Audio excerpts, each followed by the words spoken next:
From The Times and The Sunday Times, this is The Story. I'm Manveen Rana.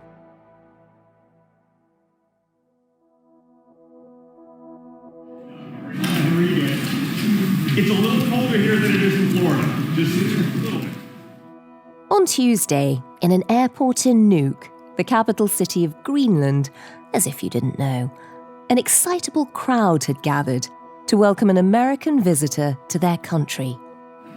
You're beautiful. Well, I'll take that. I don't get that very often, so I appreciate it. Very nice to meet you. You're beautiful as well. Thank you so much. Appreciate it, guys. Donald Trump Jr. had just arrived on his father's private plane, emblazoned with the words, Trump Force One. He was greeted by a small gaggle of journalists and some curious, smiling locals taking photos on their phones. It was certainly a lot of commotion for a man who claimed to be on holiday. No, we're not meeting any politicians here, so that's not on the schedule. We're just here as tourists, looking at it, seeing everything. It was a provocative choice for a touring holiday, given that his father, the president-elect, had just reignited a diplomatic row by posting on social media that, for purposes of national security, the United States of America feels that the ownership and control of Greenland is an absolute necessity. Donald Trump, it seems, thinks that Greenland is up for sale. A few hours after his son landed in Nuke, tensions were rapidly rising as Trump Sr. held a press conference back at Mar-a-Lago. Thank you very much. It's an honor to be with you. He was setting out his rather expansionist foreign policy, and it turns out it's not just Greenland he has his eye on. Buckle up if you live in Panama. Greenland and the Panama Canal, so forth. Can you assure the world that as you try to get control of these areas, you are not going to use military or economic coercion? No. And can you tell us a little bit about what your plan is? You're talking about Panama and Greenland. No, I can't assure you on either of those two. So he's not ruling out a military invasion or a trade war to seize control of the territory he wants. And that might even include Canada. Are you also considering military force to annex and acquire Canada? No. Economic force. Because Canada and the United States, that would really be something. So why does Donald Trump want to control Greenland, the Panama Canal, and even their closest neighbour in the north?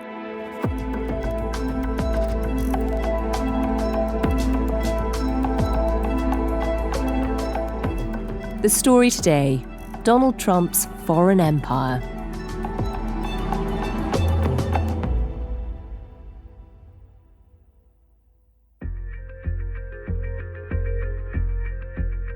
So I'm Josh Glancy. I am news view editor for The Sunday Times. I also used to be Washington correspondent, which is probably pertinent to what we're about to discuss, I think. I think it is. Well, actually, is it? I was not Greenland correspondent, but I did go there. You're as close as the Times ever got to a Greenland correspondent, yeah. So we're leaning into that expertise.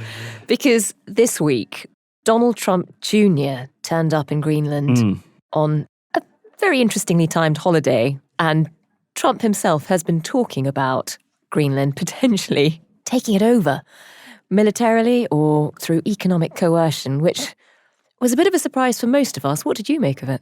Yeah, Don Jr. described it as a little bit of fun, his visit, which is typically trollish of him. But, it's both a surprise but also achingly familiar because we have literally been through this exact news cycle in August 2019. I was one of only two reporters. The other one was the TV host Conan O'Brien, who actually went to Greenland then. Just remind us what he said at the time. That started with a report in the Wall Street Journal saying that Trump was considering buying Greenland, which initially everyone thought, lol, frankly. Where on earth have they got that from? Lol. But then it turned out that it was utterly accurate. Trump was talking about buying Greenland.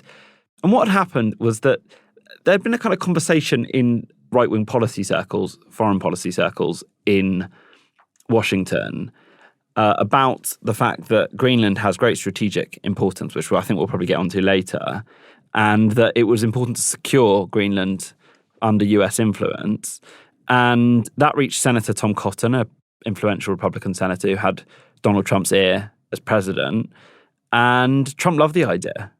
And so when this report in the Wall Street Journal came out, Trump's response was to tweet a picture of a gold Trump Tower superimposed onto Greenland, which again is very trollish, but it's very Trumpian in the sense that it's both ridiculous and absurd, but also has a kind of kernel of rationality and logic to it.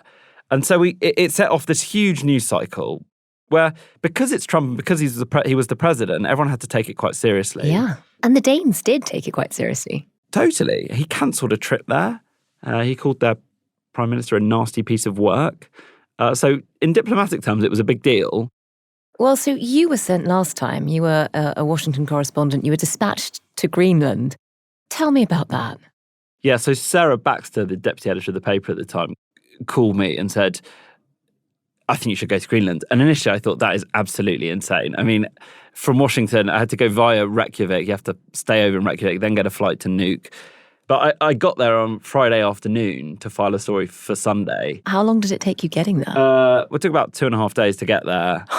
But I got there on Friday afternoon to file a story for Sunday. And so I had about 3 hours reporting. But actually, in a country that small, people are very friendly. And it was actually all quite straightforward to find people to talk to. And then filed my story. And then I had about 4 days waiting for the next flight out of Greenland. Fortunately, there was a very exciting test match on at the time in Headingley. So I listened to Ben Stokes on the radio for a few days and then off I went. While walking around Greenland? Mostly just sort of lying in my hotel room. But yeah, I did. I had quite a lot of sushi while I was there as well. But it is an absolutely fascinating place.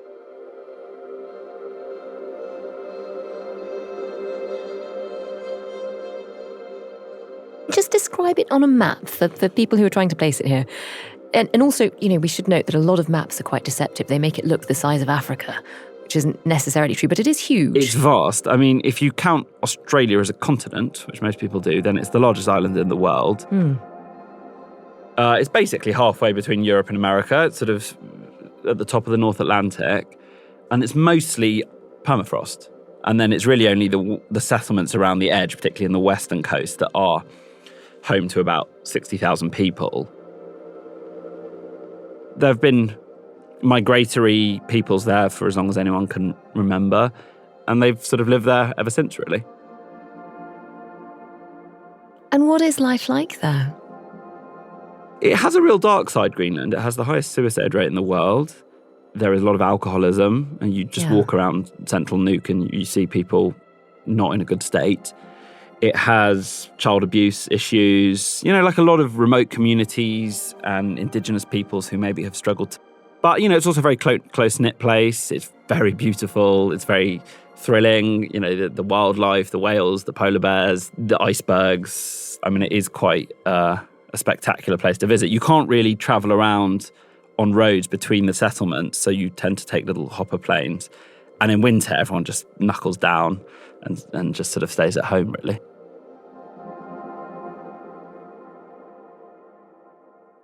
At what point did the governance get worked out in its current way? And just explain what that is.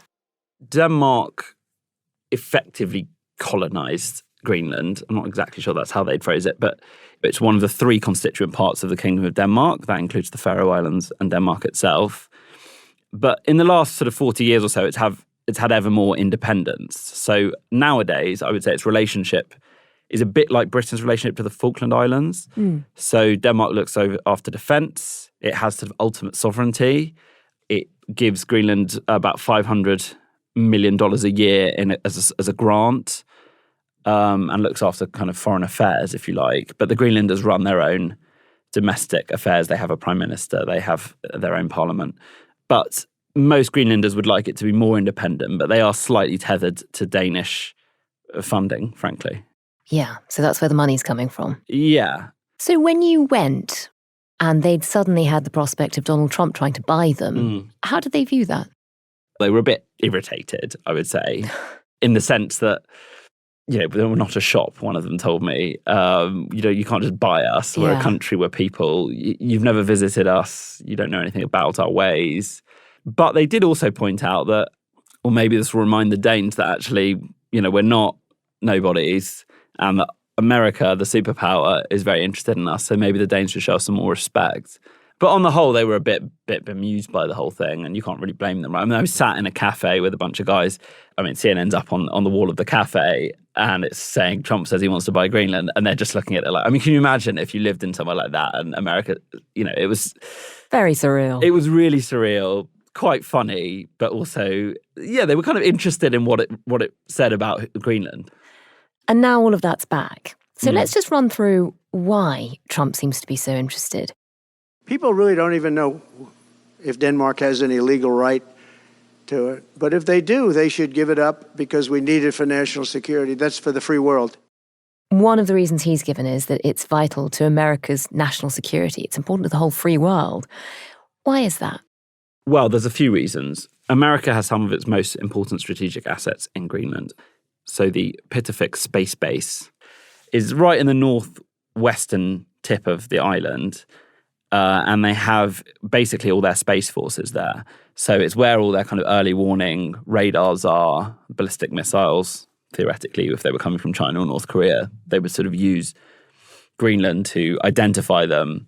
So it plays an important strategic role in that sense. Then there's all these rare earth minerals. Just tell us a bit more about those. I mean, what are the economic opportunities for America if they were to somehow take over Greenland? Because those are the sort of the... Yeah, so there are these kind of rare earth elements that are, well, very rare and all have slightly unpronounceable names like yttrium or terbium. And they power things like smartphones, electric batteries, so electric cars, generators and wind turbines. They're really hard to mine. They're really expensive to mine. China controls a lot of the global supply, and the US is broadly seeking to rebalance on that front. It feels like America's trying to come up with its own policy for the Arctic, which Russia has certainly had. We've sort of seen them being much more active over the last few years, and China has too. Tell us a bit about that. Yeah, so I mean, if you think Russia has a huge Arctic coastline, which obviously it controls. You look outside, you have China ships all over the place. You have Russian ships all over the place. We're not letting that happen. We're not letting it happen. For America, it views it as being within its sphere of influence. Western Greenland is closer to New York than it is to Copenhagen. Yeah. China, as part of its Belt and Road Initiative, which was this kind of global plan to kind of extend Chinese power and investment across the world, came up with this idea of a polar Silk Road and kind of using the sea channels as trading channels, really, through the North Pole as the shipping lanes begin to open up and the ice melts, and extending Chinese power throughout the Arctic, which is why it's invested heavily in Iceland. And so if you're America, you kind of need an answer to that. And I think the Americans see Greenland as a bulwark against further Chinese and Russian expansionism in the Arctic. So Arctic power politics are quite a kind of big thing if you're into sort of foreign policy nowadays.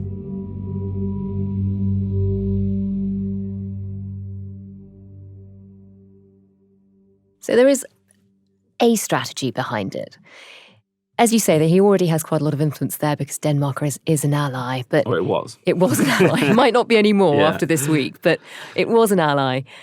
If he did want to actually take over Greenland, how does he go about it at this stage? What can he do? What are the levers he can pull? Realistically, there isn't one, or not a direct one, but Greenlanders could attempt to secede from Denmark through a referendum. The people are going to probably vote for independence or to come into the United States. But if they did do that, then I would tariff Denmark at a very high level. He could exert incredibly heavy economic pressure, and the Danes might think, do you know what? Fine, have it. I don't think they'd be very keen, though. And also, you'd basically be exploding the whole system of sort of American-European alliances. Yeah. Destroying your relationship with a close ally. It's conceivable. I don't see it as that likely. What are the Danes saying about this? They're quite cross, I think, actually. regeringsbriller, så grønlændernes. Prime Minister Mette Frederiksen said, that Greenland is for the Greenlanders, it's not for sale. They're probably quite annoyed that they're having to go through all this again because they went through it all in 2019. Museet i øvrigt har sagt, så Grønland ikke til salg. And Europe seems to be wading in behind them.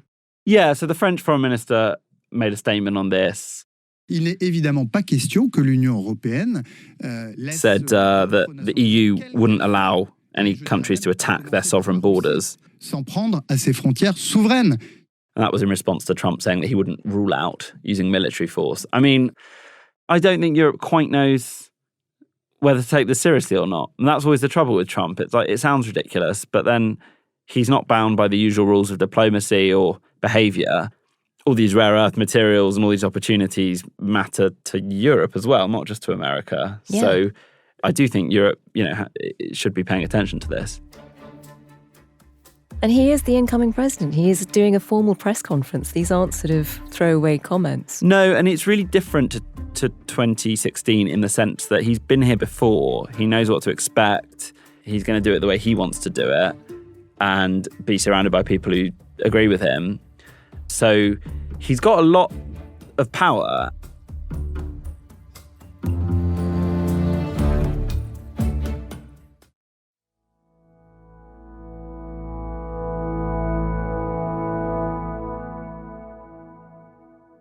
Josh, Greenland isn't the only territory that Trump currently seems to be eyeing. He's mentioned in a very busy press conference, he also mentioned the Panama Canal. Mm.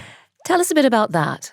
Trump has suggested that the Panama Canal, which was built and maintained and owned by America for a long time, should be returned to the Americans. The Panama Canal is a disgrace, what took place at the Panama Canal. The Panama Canal is obviously cut through the country of Panama. It's the quickest way to get from the Atlantic Ocean into the Pacific without having to go all the way around South America. But what's really important is that about 40% of US container traffic goes through the Panama Canal. And if you're thinking about traffic coming from the east coast of America, New York, Baltimore, going out into the Pacific Ocean, possibly going to California, Australia, the Panama Canal is critical to that. So from US commercial interests, which is why the US spent a lot of money and effort carving the thing out. It cost us the equivalent of $1 trillion, maybe more than that. Probably the most expensive, they say it was the most expensive structure, if we call it a structure, which I guess you can, ever built. And giving that away was a horrible thing. It was handed back to Panama in, I think, 1999 as part of a deal that was originally done by Jimmy Carter 20 years earlier. And it's run by Panama, it's maintained by Panama. Panama charges everyone who uses it. They want our help because it's leaking and not in good repair. And they want us to give $3 billion to help fix it. I said, well, why don't you get the money from China? Trump has decided that actually this is another threat to the US and another potential chink in the armor against China. And again, there is a kernel of logic there. Explain that. So the kernel of logic is that China has a lot of economic dominance in Latin America now. Brazil, Argentina, South America. But in Central America, the US still holds sway, really.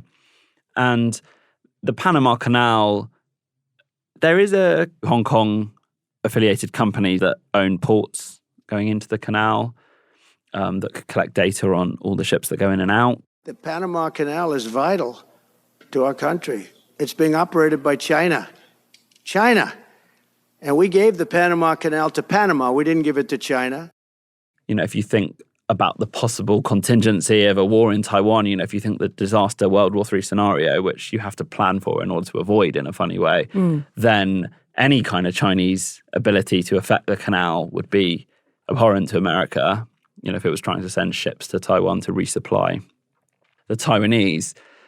This all sounds a bit apocalyptic, but this is kind of what grand strategy is about. But I think it is also about exerting and emphasizing American dominance. This is our sphere of influence. If you think about America as a kind of radiating blob of power, then both Panama and Greenland fall within it. And so does Canada. Well, we were coming to that. Tell us about Canada, because he threw them in too. Yeah, and I think this is more on the pure trolling side. So why are we losing $200 billion a year and more to protect Canada? And I said that to, as I called him, Governor Trudeau. I said, listen, what would happen if we didn't subsidize you? But, he has started talking about making Canada a 51st state. Canada and the United States, that would really be something. You get rid of that artificially drawn line, and you take a look at what that looks like, and it would also be much better for national security. Don't forget, I think mostly that's Trump having a bit of fun and just bullying the Canadians, which is a familiar American pastime. Canada is not going to become the 51st state. But I suppose behind all this is a Trump trying to assert American dominance and to say, we're not scared of anyone, nothing's off the table, I want a better deal, I want reduction on the rates for US shipping in Panama, maybe it's I want Denmark to give us more sort of strategic power in Greenland. Don't know how it'll all play out, but he's kind of just throwing these things out there saying, America's back, baby, don't mess with us. We have big ambitions here, we're not just going to sort of sit back and let China run the table. Yeah, and it's not all just about the Chinese, though. I mean, he also brought up the Gulf of Mexico. We're going to be changing the name of the Gulf of Mexico to the Gulf of America, which has a beautiful ring that covers a lot of territory. The Gulf of America, what a beautiful name. And it's appropriate. It's appropriate. People are trying to work out what the vision is, what the sort of the great foreign policy vision is. And the New York Post has got a huge front page calling it the Monroe Doctrine. Just explain that to listeners. The Monroe Doctrine was come up with James Monroe, America's 5th president, which was basically about spheres of influence. And it basically said the Western Hemisphere is our sphere of influence and no European colonial power should interfere there. And we will respond if they do. But that the rest of the world, you do what you want there. And that was really aimed at Britain and at the European colonial powers. But obviously over time, that sort of can be reapplied to China in the sense that, we have our sphere of influence. And as I was saying earlier, China has made a lot of headway in South America, but in Central America and I guess in the North Atlantic, you could sort of say it's an application of the Monroe Doctrine to say, actually, Greenland, Panama, Canada, this is our territory.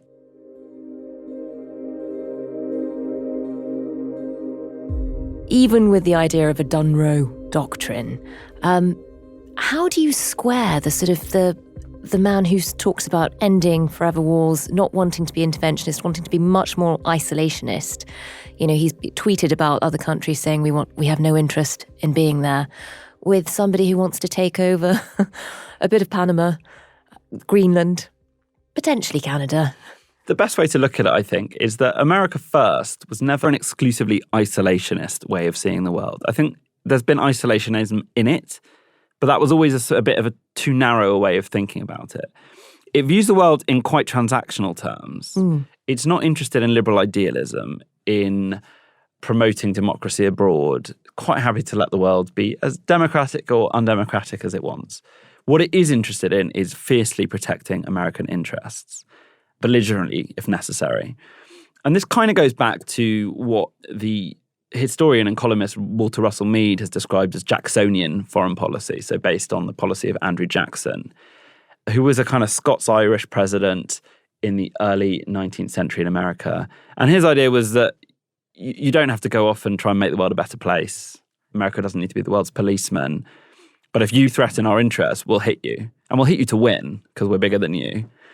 And that sort of thread has run through American foreign policy ever since Andrew Jackson. And Trump is often thought of as a very Jacksonian president that strikes a real contrast to the kind of post-World War II American. But it's not isolationist in essence. And it chimes quite well with Trump's real estate tendencies. He's a guy who likes buying things. He likes to acquire things. He sees the world in a very transactional way. But he's not looking, I don't think, to sort of just yank America out of the world system. He wants America to dominate the world system, but on terms that he views as favourable and not be ripped off just to sort of keep the peace in Syria or whatever. Well, you say that, but I suppose looking at these examples, one of the lessons you could take away is that a Donald Trump foreign policy doesn't necessarily respect the rules of the world order, doesn't respect the rules-based system. If he can suddenly claim Greenland or the sovereign territory of Panama, then why can't Russia claim Ukraine? Why can't China claim Taiwan? I agree. It's the law of the jungle in many ways. It's a kind of Hobbesian competition of all against all. In reality, it will continue to respect a lot of the architecture of foreign policy. It will stay in NATO because these things are too ingrained and too central to how the world operates. But you're right, it is basically about power. And America having more power than anyone else and exerting that power in its own interests. But Trump is not without any loyalties at all. He likes Britain. You know, he's not. I don't think he's looking to completely throw Europe overboard. He's not going to buy Scotland. I don't think for the golf. Well, yet. I wouldn't necessarily rule that one out. But you know, so as ever with Trump, you have to sort of try and separate the rhetoric from the reality.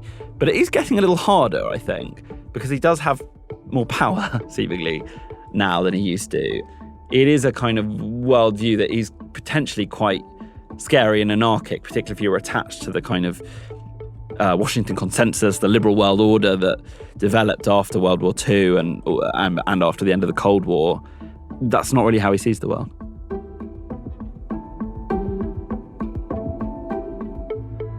Josh Glancy there, news review editor for the Sunday Times and honorary Greenland correspondent.